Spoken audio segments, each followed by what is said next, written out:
Andito po kami sa Don Joaquin Resort dito sa Rizal, Laguna, at makikita nyo naman na nature ang ating paligid, at sa kabila po nito ay makikita natin ang Calibatu Lake ng Rizal, Laguna.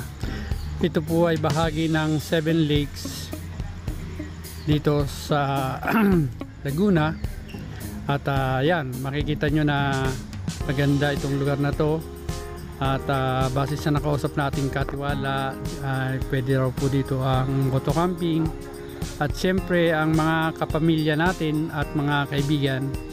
So sa lahat po ng kagrupo ko at sa lahat ng followers ko, ini-invite ko po kayo dito na pasyalan ito dito sa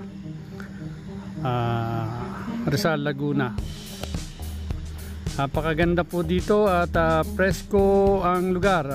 Makikita nyo naman, mayroon pong lake, at ito nga po yung Calibatu Lake, part po ng 7 lakes ng Laguna. So muli, i-invite ko po kayo, at napaka presko po ng lugar. Papalibutan siya ng bundok, at sa kabila ay lake. Then meron po sila dito rooms and then swimming pool.